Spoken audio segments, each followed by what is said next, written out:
መድፈኞቹ አርሰናሎች እጅግ ድራማዊ በሆነ ምሽት ጣፋጭ ነጥቦችን ሲያሳኩ በርካታ የሌላ ክለብ ደጋፊዎች እንግዲህ አርሰናል ነጥቡን እንዳያሳካ ፍላጎት ነበራቸው ትላንትና። በነገራችን ላይ የሌላ ደጋፊዎች ብቻ ሳይሆኑ የትላንትናውን ጨዋታ የዳኘው ዳኛ ራሱ አርሰናል ነጥቡን እንዲወስድ የፈለገ አይመስልም ነበረ። በጣም አጨቃጫቂ እጅግ አከራካሪ ውሳኔዎችን ሲወስን ነበረ ዳኛው። በነገራችን ላይ አሰልጣኝ ሚኬል አርቴታ ቡካዮ ሳካ ከጨዋታው በኋላ ስለ ዳኛው ውሳኔ እንደዚሁም ስለ ጨዋታው በጣም መደመጥ ያለበትን ሐሳብ ሰጥተዋል። እነሱ ብቻ ሳይሆኑ ኤብሪች ኢዜም ከጨዋታው በኋላ ተናግሯል። ትልልቅ የእግር ኳስ ተንታኞች፣ ጋዜጠኞች ስለ አርሰናል የተናገሩትን አሰልጣኝ ሚኬል አርቴታ ያሉትን እንደዚሁም ዳኛው ደግሞ ለምን ያንን ፍጹም ቅጣት ምት እንደሻሩና የትላንትና ድራማዊውን ምሽት እንግዲህ በተወሰነ መልኩ እንመለከታለን። ሰላም ጤና ይስጥልኝ ውድ አድማጭ ተመልካቾቼ፣ ከእናንተ የሚጠበቀው አብራችሁ የመቆየት ብቻ ነው። አብርሃም ፍቅሬ ነኝ። ከጨዋታው በኋላ እነማን ምን አሉ የሚለውን እንግዲህ እነግራችኋለሁ። ከዛ በፊት እንግዲህ ትላንትናውን ጨዋታ ስንመለከት በጣም ድራማዊ እጅግ ጣፋጭ ነጥብ ነው ለአርሰናሎች። ምክንያቱን ከጠይቃችሁን ደግሞ እንደምታውቁት አርሰናሎች እንግዲህ ነጥብ ለመውሰድ እጅግ ከሚቸገሩባቸው ስቴዲየሞች ግንባር ቀደሙ ሴንት ጄምስ ፓርክ ነው ማለት እንችላለን። ይህ የኒውካስትል ስቴዲየም ማለት ነው። በነገራችን ላይ አሰልጣኝ ሚኬል አርቴታ ብዙ ሽንፈት ያስተናገዱበት የመጀመሪያው የማንቸስተር ሲቲው ስቴዲየም ኢቲሃድ ነው። ከዛ በመቀጠል ብዙ ነጥቦችን የጣሉበት ስቴዲየም ይህ የኒውካስትሉ ሴንት ጄምስ ፓርክ ስቴዲየም ነው። ታዲያ በዚህ ስቴዲየም ባለፈው ዓመት እንግዲህ 3 ጊዜ ጨዋታ አድርገው 3ቱንም ተሸንፈዋል። በሚያሳዝን ሁኔታ አርሰናል ከካራቦ ካፕ ውጭ የተደረገበትን ጨዋታ በዚህ መጥቶ እንግዲህ እንደተሸነፈም የሚታወስ ነው። አስደናቂው ነገር ደግሞ አርሰናል ወደዚህ ሜዳ መጥቶ ያለፉትን 3 ጨዋታ በኒውካስትል ሜዳ ያደረገውን ጨዋታ ሲሸነፍ በ3ቱም ላይ ምንም አይነት ግብ ማስቆጠር አልቻሉም አርሰናሎች።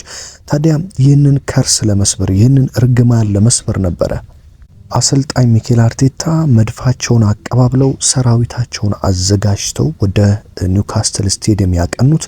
ሌላኛው ደግሞ ይህንን ጨዋታ የማሸነፍ ግዴታ ውስጥ ገብተው የነበረበት ዋነኛ ምክንያት ከነሱ በፊት ተጫውቶ የነበረው ሊቨርፑል ነጥብ በመጣሉ ነው። እንደምታውቁት የዘንድሮን የእንግሊዝ ፕሪሚየር ሊግ ዋንጫ ወይ ሊቨርፑል ወይ አርሰናል ይበለዋል ተብሎ ነው ትልቅ ግምት የተሰጠው። ስለዚህ የፕሪሚየር ሊጉ መሪ ደግሞ በአሁኑ ሰዓት ሊቨርፑል ነው። ሊቨርፑል ተሸንፎ ጨዋታ ማድረግ ማለት ለአርሰናል ደግሞ ነጥብ ሰብስቦ በሊቨርፑል ላይ ይበልጥ ጫና እያሳደረም ዋንጫውን መቀማት ነው ትልቁ የቤት ስራው የሚሆነው ማለት ነው። ባለፈው ዓመት እንደምታስታውሱት ልክ ሊቨርፑል ነጥብ ሲጥል በንጋታው አርሰናል ነጥብ እየጣለ በሚያስቆጭ ሁኔታ ነበር ዋንጫውን ያጣው። ያንን ላለመድገም ታዲያ ዘንድሮ ተጠናክሮ የመጣው አርሰናል ትላንትና ማሸነፍ ግዴታው ነበረ። ነገር ግን የመጀመሪያው የፈርስት ሃፍ ወይም የመጀመሪያው አጋማሽ ጨዋታ ብዙ አርሰናል ደጋፊዎችን ያበሳጨ የእንግሊዝ ዳኞች ምነካቸው ያስባለ ዳኞች እንዴት በዚህ ደረጃ ግልጽ የሆነ ስህተት ይሰራሉ የሚል ጥያቄ ከኔ ብቻ ሳይሆን ከበርካታ ጋዜጠኞች ብቻ ሳይሆን የዳኝነት ሙያ ውስጥ ያሉ እንደዚሁም የእግር ኳስ ትንተና ውስጥ የሚሰሩ ትልልቅ ባለሙያዎች ጭምር የተቹበትም ጨዋታ ነበረ። በመጀመሪያው አጋማሽ እንደምታውቁት አርሰናል በጣም በመጀመሪያዎቹ 20 ደቂቃዎች ሙሉ ጨዋታውን ተቆጣጥሮ በርካታ የግብ ዕድሎችን ፈጥሮ ኒውካስትል ዩናይትድን እያስጨነቀ በጣም ተጭኖ እየተጫወተ ሙሉ የኳስ ብልጫ ወስዶ በነበረበት ሰዓት ቪክተር ዮኬሬሽ አስደናቂ ኳስ አገኘ። ከኒውካስትሉ ግብ ጠባቂ ኒክ ፖፕም ጋር ተፋጠጠም። ታዲያ ቪክተር ዮኬሬሽ በቀጥታ የፔናልቲ ምት የሚያሰጥ ጥፋት ተሰራበት በዚህ ግብ ጠባቂ። ታዲያ ዳኛውም ፍጹም ቅጣት ምት ብለው ወሰኑ። ነገር ግን የቫር ዳኞች የለም የኳስ መታየት አለበት በሚል ለዳኛው ጊሌት እንግዲህ ተናገሩ።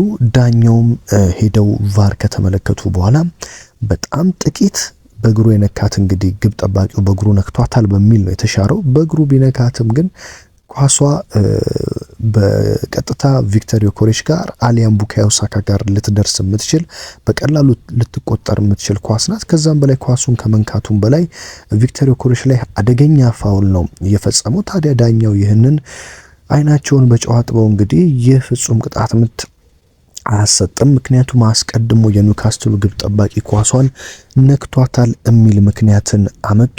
ይህ ብቻ አልነበረም።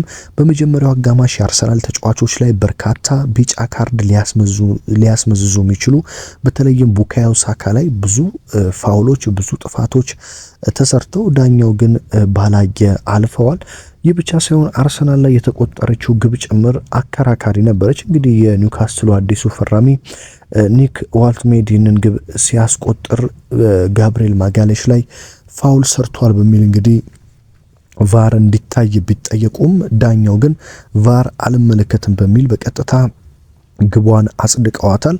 ጋብሪኤል ማጋሌሽ ሊዘል በሚሞክርበት ሰዓት ነበረ በኒውካስትሉ አጥቂ ከኋላ ጀርባው ላይ ገፋ ተደርጎ እንዲወድቅ የተደረገው። በእርግጥ ንክኪው ቀላል ቢሆንም በፍጹም ቅጣት ምት አንድ ሊዘል ያለን ተጫዋች በዚህ ደረጃ እንዲወድቅ ማድረግና በዛው እንዲቀር ማድረግ ፋውል ሊያሰጥ የሚችል ቢሆንም ዳኛው ግን ቫር መመልከት አልፈለጉም። ቢያንስ ቫር እንኳን ተመልክተው አይ የለም ጎል ነው ማለት ሲችሉ፣ ነገር ግን ለአርሰናል ቫርን መመልከት ሳይፈልጉ በቀጥታ ግብ ነው ብሎ ማጽደቃቸው በርካቶችን አስቆጥቷል። አሰልጣኝ ሚኬል አርቴታም ይህ ሲሻር ፔናልቲው ሲሻርና ግቡ ሲጸድቅ ለኛ ጊዜ ለምንድነው ቫር ማይታይልን በሚል በግልጽ ጥያቄን አቅርበው ነበር። ታዲያ ኒውካስትል ዩናይትድ ግብ አስቆጥሮ አርሰናልን ፈርስት ሃፍ መምራት ችሎ ነበር። የአሰልጣኝ ሚኬል አርቴታ ትልቅ ስራ በነገራችን ላይ በትላንትናው ጨዋታ የሚያስደንቅ የአርቴታ ጥበብ የታየበት ጨዋታ ነው። አሰልጣኝ ሚኬል አርቴታ በማንቸስተር ሲቲው ጨዋታ ይዘው የገቡት ቋሚ 11 ምን ያህል ትችት አድርሶባቸው እንደነበረ ታስታውሳላችሁ። ለምን ይፈራሉ? ለምን ወደ ኋላ አፈግፍገው ይጫወታሉ? ሚል ከፍተኛ ትችትን ከአርሰናል ደጋፊዎች አስተናግደው ነበር አሰልጣኝ ሚኬል አርቴታ ማለት ነው። ነገር ግን በትላንትናው ዕለት ቋሚ 11ቸውም በጣም በብዙዎች ዘንድ የተወደደም ኤብሪቺዜን፣ ዙቢሜንዲና ዲክላን ራይስን መሃል ሜዳ ላይ ያጣመሩበት መንገድ አርሰናል ሙሉ ጨዋታውን እንዲቆጣጠርና በርካታ የግብ ዕድሎችን እንዲፈጥር ያመቻቸ በተደጋጋሚ ወደ ተቃራኒ ቡድን ወይም ወደ ኒውካስትል የሳጥን ውስጥ ቦክስ ውስጥ እየገቡ አርሰናሎች ብዙ ዕድሎችን እንዲፈጥሩ ማድረግ የቻለ አሰላለፍ ነበረ አርቴታ ይዘው መግባት የቻሉት። ከአሰልጣኝ ሚኬል አርቴታ በትላንትናው የቋሚ አሰላለፍ ጥያቄ የተነሳባቸውና አንድ ቦታ ነው። እሱም ደግሞ የተከላካዩ ስፍራ የክርስቲያን ሞስኬራ ቦታ ነው። በዚህ ቦታ ዊሊያም ሳሊባ ለምን እንዲገባ እንዳልፈለጉ አርቴታ ተናግረው ነበር። ምክንያቱም ጨዋታው ግፍፊት አለው፣ ፋውሎች ብዙ አሉት። ሳሊባ ደግሞ በቅርቡ ነው ከጉዳት ያገገመው። ስለዚህ ጉዳት እንዲደርስበት ስላልፈለኩኝ ለጥንቃቄ ነው በሚል ነበር ማስኬራን ያስገቡት። ነገር ግን ክርስቲያን ማስኬራ በትላንትናው ጨዋታ እንዳለፉት ጨዋታዎች ጥሩ ሆኖ መጫወት አልቻለም።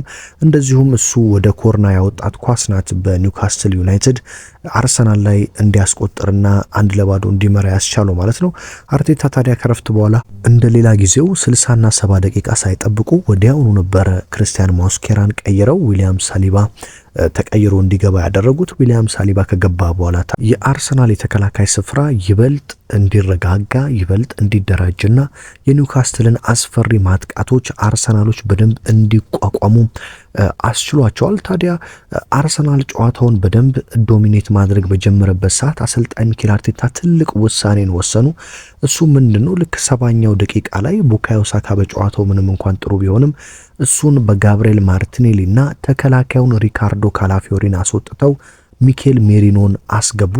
እዚህ ጋር ምንድነው ያደረጉት አሰልጣኝ ሚኬል አርቴታ? አንድ ተከላካይ ቀንሰው አንድ ሜሪኖ እንደምታውቁት አምና አጥቂ ሆኖ ይጫወት ነበረ። እሱን ታዲያ ወደፊት ሄዶ እንዲጫወት በማድረግ በሶስት ተከላካይ እንዲጫወትና አርሰናል በአምስት አማካኝ እንደዚሁም በሁለት የቪክተር ዮኬሬሽና ሜሪኖ ደግሞ ሁለት አጥቂዎች ሆነው እንዲያጠቁ ነው ያደረጉት። ታዲያ ትንሽ ቆይቶ ደግሞ ማርቲን ኦዴጋርድን ቀይረው አስገቡ በማርቲን ዙቢሜንዲ በ80ኛው ደቂቃ ላይ ማለት ነው። ታዲያ አርሰናል ቅያሬዎቹ ጥሩ ውጤት አምጥተውለት በተደጋጋሚ የኒውካስትልን የግብ ክልል መፈተሽ ጀመረ።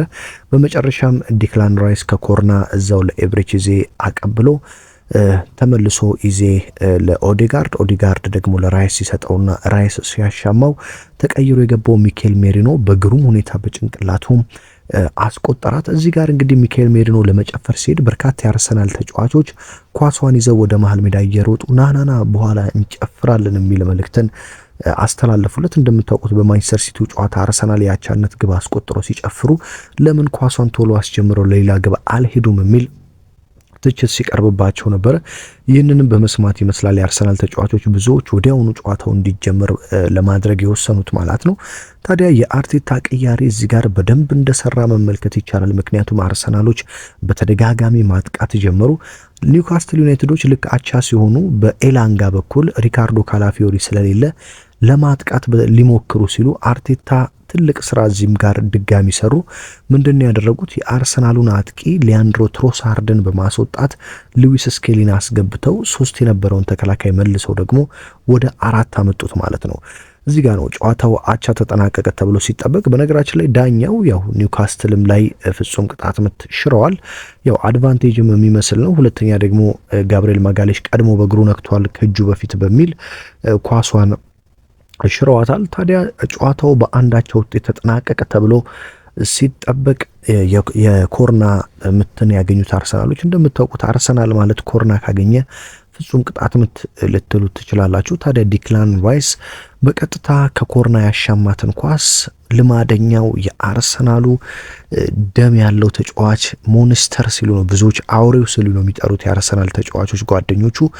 አውሬው ጋብሪኤል ማጋሌሽ እንግዲህ የመድፉን ተኩስ አቀባብሎ በኒውካስትል ዩናይትድ መረብ ላይ በ96ኛው ደቂቃ በግንባሩ አስቆጠረ። መድፈኞቹም ታዲያ በጣም ውድ የሆነችውን 3 ነጥብ ማሳካት ቻሉ ማለት ነው። በነገራችን ላይ ይህ ውድ 3 ነጥብ ዝም ብሎ ነጥብ አይደለም። አንደኛ አርሰናል በየትኛውም ስቴዲየም ሄዶ ማሸነፍ እንደሚችል ያሳየበት የስነ ልቦና የአርሰናልን በራስ መተማመን ከፍ ያደረገች 3 ነጥብ ናት። ምክንያቱም በኒውካስትል ስቴዲየም ያለፉትን 3 ጨዋታ ያለምንም ግብ የተሸነፈው አርሰናል ከመመራት ተነስቶ ሲያሸንፍ የቡድኑ በራስ መተማመን ቡድኑ በየትኛውም ስቴዲየም ሄጄ አሸንፋለሁ የሚለውን መንፈስ ከፍ እንዲል የሚያደርገው ነው ማለት ነው። ሌላኛው ደግሞ አርሰናል እየተመራ ማሸነፍ ይቻላል፣ በመጨረሻ ደቂቃዎች ግን ማስቆጠር እችላለሁ የሚለውን ስሜት በደንብ እንዲያዳብሩ ያደርጋቸዋል። ሌላኛው ትልቁ ጥቅም ደግሞ ለአሰልጣኝ ሚኬል አርቴታ ነው። ምክንያቱም ሚኬል አርቴታ በርካታ ማሸነፍ የሚችሉትን ጨዋታ ለምሳሌ እንደ ማንቸስተር ሲቲ አይነት ጨዋታዎችን፣ እንደ ሊቨርፑል አይነት ጨዋታዎችን ጥንቃቄን በመምረጥ ምክንያት መከላከልን በመምረጥ ምክንያት የተሸነፉባቸው ጨዋታዎች ካሁን በኋላ እንዳይፈሩና ይበልጥ እንደ ትላንትናው ወደፊት እያጠቁ መሀል ሜዳ ላይ ኤብሪቺዜን እየተጠቀሙ በርካታ እድሎችን እየፈጠሩ አሸንፈው መውጣት እንደሚችሉ እንዲያምኑ የሚያደርግ ውጤት ነው ማለት ነው። በተለይም ኤብሪቺዜ በጣም መደነቅ ያለበት ተጫዋች ነው። የአርሰናል የመሃል ሜዳ ባላንሱን እንዲጠብቅ በርካታ እድሎችን እንዲፈጠር በመከላከሉም በማጥቃቱም ሚዛኑን የጠበቀ የመሃል ሜዳ ክፍል እንዲሆን እንግዲህ ኤብሪቺዜ፣ ዲክላን ራይስና ዙቢሜንዲ በጣም አስደናቂ ስራ ሰርተዋል። ኤብሪቺዜ ግን በርካታ ሙከራዎችን ከማድረግም ባለፈ አርሰናል ወደፊት ይበልጥ እንዲጓዝ ሲያደርግም ነበረ። በተለይም ጥራት ያላቸው በኒውካስትሉ ግብ ጠባቂ ኒክ ፖፕ የዳኑበት ሙከራዎችም አንድ አማካኝ ወይም የ10 ቁጥር ተጫዋች ለቡድኑ መስጠት ያለበትን ነገሮች መስጠት እንደሚችል ኤብሪቺዜ ለአርሰናልም ለአርቴታም በደንብ ያሳየበት ነው ማለት ነው። በነገራችን ላይ ከጨዋታው በኋላ አሰልጣኝ ሚኬል አርቴታ ሀሳባቸውን ሲሰጡ አንድ ነገር ነው ያሉት።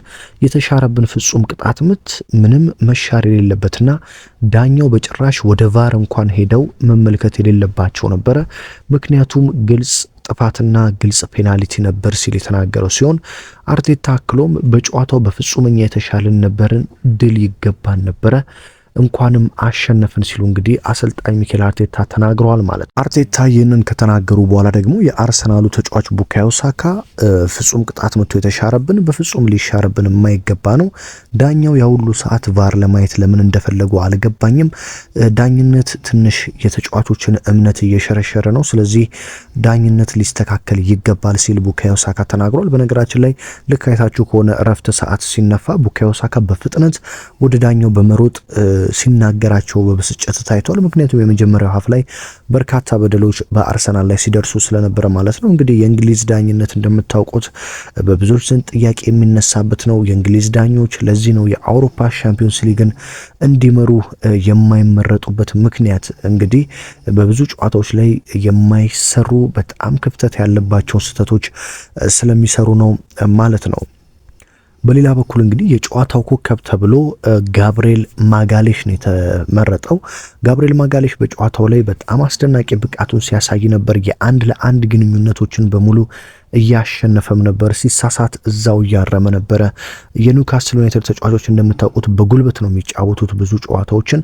ጋብሪኤል ማጋሌሽ ግን እሱም ጉልበቱን ተጠቅሞ ብዙ ኳሶችን በፍልሚያ ሲያሸንፍ ታይቷል። ከዛም ባለፈ እንግዲህ በስተመጨረሻ የአርሰናልን የማሸነፊያ ግብ ማስቆጠር በመቻሉ እንግዲህ ጋብሪኤል ማጋሌሽ የጨዋታው ኮከብ መባል ችሏል ማለት ነው። በነገራችን ላይ ጋብሪኤል ማጋሌሽ የጨዋታው ኮከብ ቢባልም በጨዋታው ላይ ብዙ አስደናቂ ጊዜን ያሳለፉ ተጫዋቾች አሉ። ለምሳሌ እንደ ዲክላን ራይስ ያሉ ተጫዋቾች፣ በተለይ ዲክላን ራይስ በትላንትናው ዕለት የመሃል ሜዳውን በመቆጣጠር ኳስ በማዳን የማጥቃት ሊያጠቁ ሲል ኒውካስትሎች ኳስ በማረጋጋት አርሰናል ወደፊት ሲሄድ ኳሶችን ጥሩ ኳሶችን በማቀበል ቁልፍ ኳሶችን ትልቅ ስራ መስራት ችሏል። ኤብሪቺዝም እንግዲህ በጣም አስደናቂ ምሽትን ማሳለፍ ሲችል እዚህ ጋር ግን አንድ ማንሳት የምፈልገው ተጫዋች አለ። ይህ ተጫዋች የአርሰናል እንግዲህ ባለፉት ዓመታት ባደረጋቸው ሁሉም ጨዋታዎች ላይ በአርሰናል ደጋፊዎች ሲተች ወይም ደግሞ ጥፋት ሲያጠፋ ተመልክቼው የማውቅም አይመስለኝም። ይህ ተጫዋች ማን ነው ካላችሁኝ ኔዘርላንዳዊው ከአያክስ አምስተርዳም የአርሰናልን መሬት የረገጠው በጣም ሶሊድ የሆነ ጠጣር የሆነ ተከላካይ የሆነው ጁሪየን ቲምበር ነው። ጁሪየን ቲምበር እንግዲህ ከኤሲኤል ካቻምና ጉዳቱ በኋላ አምናና ዘንድሮ እያሳየ ያለው ብቃት አሰልጣኝ ሚኬል አርቴታ ይህንን ተጫዋች እንዴት አድርገው እንዳዩት እንድንደነቅባቸው የሚያደርግ ነው። ጁሪየን ቲምበር በአርሰናል ቤት በጣም አስደናቂ ጊዜን እያሳለፈ ይገኛል። በትላንትናው ጨዋታም ኒውካስል ዩናይትድ ተጫዋች የነበረው ጎርደን እንግዲህ ምንም አይነት እንቅስቃሴ እንዳያደርግ ምንም አይነት አስጨናቂ ሙከራዎችን እንዳያደርግ ከዚህ በፊት እንደምታውቁት ጎርደን ነበረ አርሰናልን እያስጨነቀ ለአሌክዛንደር አይዛክ አሁን ወደ ሊቨርፑል ለሄደው ማለት ነው አሲስቶችን እያደረገ ራሱም እያስቆጠረ አርሰናልን እያስጨነቀ የነበረው። ትላንትና ግን ጁሪየን ቲምበር በሚገባ ጎርደንን ቀጥ አድርጎ ግንብ ሆኖ ነበር ያስቆመው። ለዚህም ነው አንቶኒ ጎርደን ትላንትና ምንም ማድረግ ሳይችል በስተመጨረሻ ተቀይሮ ለመውጣት የተገደደው ማለት ነው። እንግዲህ መድፈኞቹ አሁን አምናውን አንድ ትልቅ ስህተት አንድ ትልቅ ችግር ነቅለው ጥለዋል። ይህም ትልቅ ችግር ምንድነው? መሪው ነጥብ ሲጥል ተከትሎ ነጥብ መጣል። አምና ታስታውሱ እንደሆነ ሊቨርፑል ነጥብ ሲጥል ወዲያውኑ በንጋታው አርሰናል ነጥብ ይጥላል። ሊቨርፑሎችም ይበልጥ በራስ መተማመን ያገኙት በዚህ አማካኝነት ነበረ። ሊቨርፑሎች አምና ነጥብ ሲጥሉ በንጋታው አርሰናል ነጥብ ይጥላል። አሁንም ድጋሚ ነጥብ ሲጥሉ አርሰናል ነጥብ ይጥላል። ስለዚህ ሊቨርፑሎች ምን ብለው አሰቡ? አርሰናል ነጥብ እየጣለ ነው እኛ ስንጥል፣ ስለዚህ ማንም የሚከተለን የለም በሚል በራስ መተማመናቸው ይበልጥ እንዲያድግ ይበልጥ እንዲጎለብት አርሰናል የአምና ድክመቱ ሊቨርፑልን ረድቶታል። ዘንድሮ ግን ሊቨርፑል ነጥብ ሲጥል ማሸነፉ ሊቨርፑሎች አርሰናል እንዳምነው አይደለም በሚል ጫና ውስጥ እንዲገቡ ያደርጋቸዋል ማለት ነው። ስለዚህ መድፈኞቹ የነበራቸውን 10 ነጥብ 3 ነጥብ ጨምረው ወደ 13 አድርሰውታል። ስለዚህ ከሊቨርፑል ጋር ያላቸው የነጥብ ልዩነት 2 ብቻ ነው። ውድ አድማጭ ተመልካቾች ይህ ማለት እንግዲህ የ2 ነጥብ ልዩነት ማለት ከአንድ ጨዋታ በታች ማለት ነው። ለምሳሌ ቀጣይ ሳምንት ሊቨርፑል አቻ ቢወጣና አርሰናል ቢያሸንፍ እኩል ይሆናሉ። በግብ ክፍያ አርሰናል በልጦ ፕሪሚየር ሊጉን መምራት ይጀምራል ማለት ነው። በነገራችን ላይ ቀጣይ ሳምንት ሊቨርፑል ከባድ ጨዋታ ነው ያለው። ከሜዳው ውጪ ተጉዞ ምንም እንኳን ያለፉትን 2 ጨዋታ የተሸነፈው ቼልሲ ቢሆንም ሊቨርፑል ከሜዳው ውጪ በስታንፎርድ ብሪጅ ነው ቼልሲን የሚገጥመው። ቼልሲም እንግዲህ ካለፉት 2 ሽንፈቶቹ ለማገገም በዩናይትድ እና በብራይተን ከደረሰበት ሽንፈት ለማገገም ሲቲን ነው ሊቨርፑልን ለማሸነፍ በጥንቃቄ ይጫወታል ተብሎ ይጠበቃል። በነገራችን ላይ ቀጣይ ቅዳሜ አርሰናል ከሊቨርፑል ጨዋታ አስቀድሞ ነው ቀን 11 ሰዓት ላይ በሜዳው ከዌስትሃም ዩናይትድ ጋር ጨዋታውን የሚያደርገው። ይህ ጨዋታ በአንጻሩ አርሰናል እስካሁን ካደረጋቸው ጨዋታዎች በጣም ቀለል ያለው ጨዋታ ነው። ስለዚህ አርሰናል ዌስትሃምን ቅዳሜ 11 ሰዓት ማሸነፍ የሚችል ከሆነ ሊቨርፑል ቅዳሜ ማታ 1 ተኩል ስለሆነ ጨዋታ ያለው ሊቨርፑል ጨዋታውን እስኪያደርግ ድረስ በ1 ነጥብ ከሊቨርፑል በልጦ አርሰናል ፕሪሚየር ሊጉን መምራት ይጀምራል ማለት ነው። ታዲያ ሊቨርፑል ከቼልሲ ጋር ጨዋታውን ለማድረግ ሲገባ አርሰናል ዌስትሃምን ካሸነፈ 2ኛ ሆኖ ነው የሚገባው። ስለዚህ ይህ በራሱ ትልቅ ሊቨርፑል ላይ የሚያሳድረው ጫና አለ። ሊቨርፑል አርሰናል በ1 ነጥብ በልጦኛል፣ ፕሪሚየር ሊጉን እየመራ ነው። ስለዚህ ይህንን ጨዋታ ነጥብ መጣል የለብኝም በሚል በብዙ ጥንቃቄ እንዲጫወት ስለሚያደርገው ነጥብ ሊጥል የሚችልበትን እድል ያሰፋዋል ማለት ነው። ስለዚህ መድፈኞቹ ዋንጫ የሚፈልጉ ከሆነ ማድረግ ያለባቸው ይህንን በተደጋጋሚ ማድረግ ነው። ሊቨርፑል ላይ ጫና ባሳደሩና ከፊታቸው የሚመጡ ጨዋታዎችን በሙሉ ባሸነፉ ቁጥር አርሰናሎች በደንብ ውጤት እየያዙ ወደ ዋንጫ እየቀረቡ መምጣት ይችላሉ ማለት ነው። በነገራችን ላይ የቀድሞ የእግር ኳስ ተጫዋች እንግሊዛዊው ጋሪ ኔቭል ከትላንትናው የአርሰናል ጨዋታ በኋላ አንድ ሐሳብ ሰጥቷል። ምንድነው ያለው? አርሰናል ያሳካው ድል ዝም ብሎ ድል አይደለም፣ በጣም ትልቅ ድል ነው አርሰናል ያሳካው ሲል ተናግሯል። ለአርሰናልና ለአርቴታ ትልቅ ድል ነው ያለው ጋሪ ኔቭል በተለይም ሊቨርፑል ተሸንፎ አርሰናል ማሸነፉ ትልቅ ስኬት ነው ሲል ተናግሯል። በሜዳ ላይ የተሻለው ቡድን አርሰናል ነበረ፣ ውጤቱ ይገባቸዋል ሲል ነው ጋሪ ኔቭል የተናገረው። በእርግጠኝነት አርሰናል በፕሪሚየር ሊጉ የሚገኘው ምርጡ ቡድን ነው። እንዲህ እያሸነፈ የሚቀጥል ከሆነ ዋንጫውን የማያሳካበት ምክንያት የለም ሲል ጋሪ ኔቭል ተናግሯል ማለት ነው። በሌላ በኩል ጄሚ ሬድናፕ ደግሞ አርሰናል ዛሬ ያለውን አስተሳሰብ አሳይቷል። ዛሬ እነሱን በማየት ተዝናንቻለሁ፣ በጣም አዝናኝ ጨዋታ ነበር ያለ ሲሆን ባለፈው ሳምንት በጨዋታቸው ምክንያት ከሲቲ ጋር ለደረሰባቸው ትችት በቂ መልስ ሰጥተዋል ብዬ አስባለሁ ሲል እንግዲህ ጄሚ ሬድናፕ ተናግሯል ማለት ነው። እንግዲህ አርሰናል ሮብለት በአውሮፓ ሻምፒዮንስ ሊግ ከኦሎምፒያኮስ ጋር በሜዳው ጨዋታ አለው። በነገራችን ላይ መድፈኞቹ በዚህ ስብስባቸው የትላንትናውን አቋም አሰልጣኝ ሚኬል አርቴታም እንደ ትላንትናው በእያንዳንዱ ጨዋታ ሳይፈሩ የሚገቡ ከሆነ በአውሮፓ ሻምፒዮንስ ሊግም ረጅም ርቀት መጓዝ ይችላሉ። የመጀመሪያ ጨዋታቸውን እንግዲህ በሻምፒዮንስ ሊግ አትሌቲኮ ቢልባውን ከሜዳቸው ውጪ አሸንፈው ነው መድፈኞቹ የመጡት። ሮብ ደግሞ በሜዳቸው የግሪኩን ክለብ ኦሎምፒያኮስን ያስተናግዳሉ። ይህ ጨዋታ በአንጻሩ ለአርሰናል ቀለል ያለ ጨዋታ ይመስላል። ኦሎምፒያኮስን ማሸነፍ የሚችል ከሆነ ታዲያ አርሰናል በሻምፒዮንስ ሊግ 2 ተከታታይ ጨዋታዎችን ድል ያደርጋል ማለት ነው። ስለዚህ አርሰናል ስብስቡ ከጥልቀቱ አንጻር አሰልጣኝ ሚኬል አርቴታም ይህንን የሚጠቀሙ ከሆነ በሻምፒዮንስ ሊጉ ረጅም ርቀትን መጓዝ ይችላሉ ማለት ነው። ስለዚህ አሰልጣኝ ሚኬል አርቴታ ፍርሃታቸውን ተወት አድርገው አርሰናል በቂ ስብስብ አለው፣ እንደ ትላንትናው በደንብ ወደፊት እየሄደ ድል እንዲፈጠር ተጫዋቾች በነጻነት እንዲጫወቱ በማድረግ ውጤትን ማግኘት ይችላሉ። እንደምታውቁት የአርሰናል ተከላካይ በፕሪሚየር ሊጉ ከሚገኙ ተከላካዮች ጠንካራው ነው ማለት ይቻላል። የነ ጋብሪኤል ማጋሌሽ፣ የነ ዊሊያም ሳሊባ፣ ቲምበር እና ካላፊዮሪ ዘንድሮ በጣም ጥምረታቸው አስደናቂ ነው።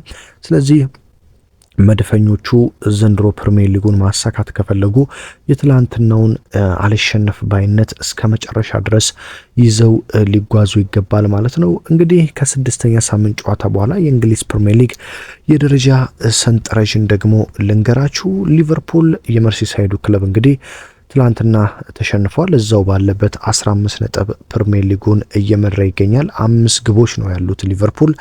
አርሰናል 6 ጨዋታ አድርጎ 9 ግቦች አሉት። 13 ነጥቦችን ይዞ ከሊቨርፑል በ2 ነጥቦች አንሶ ሁለተኛ ደረጃ ላይ ይገኛል። እስካሁን ድረስ ምንም አይነት ሽንፈት ያላስተናገደው ክሪስታል ፓላስ ደግሞ በ3ኛ ደረጃ ላይ ይገኛል። በሌላ በኩል ቶተንሃም ሆትስፐር 4ኛ ደረጃ ላይ ይገኛል። ማንቸስተር ሲቲ 7ኛ ሲገኝ ቼልሲ 8ኛ ላይ ነው የሚገኘው። ማንቸስተር ዩናይትድ ደግሞ በፕሪሚየር ሊጉ 14ኛ ደረጃ ላይ ይገኛል። በወራጅ ቀጠና 18ኛ ላይ በርንሌ፣ ዌስትሃም 19፣ ወልቭስ ደግሞ 20ኛ ላይ የሚገኙ ቡድኖች ናቸው ማለት ነው። እንግዲህ የስድስተኛ ሳምንትን ጨዋታ ከተመለከታችሁ በኋላ ፕሪሚየር ሊጉን ማን የሚያሸንፍ መስሎ ተሰማችሁ? የዘንድሮን ዋንጫ ማን የሚያሳካው ይመስላችኋል? ሀሳብ አስተያየታችሁን ኮሜንት ላይ አስቀምጡልኝ። በነገራችን ላይ ይሄኛው ቻናሌ በስፋት የአርሰናልን መረጃዎች ወደ እናንተ የማደርስበት ነው። ሁለተኛው ቻናሌ አብርሃም ፍቅሬ ኦፊሻል 2 ወይም አብርሃም ፍቅሬ ኦፊሻል 2 ፖስት ላይ ያለላችሁ ቻናል ደግሞ የሁሉንም ቡድኖች የማንቸስተር ዩናይትድ፣ የሊቨርፑል፣ የቼልሲ፣ የሲቲ፣ የአርሰናልን ጭምር የሚያደርስ ነው። እሱም በጣም በአጭር ጊዜ ተወዳጅነትን አትርፏል።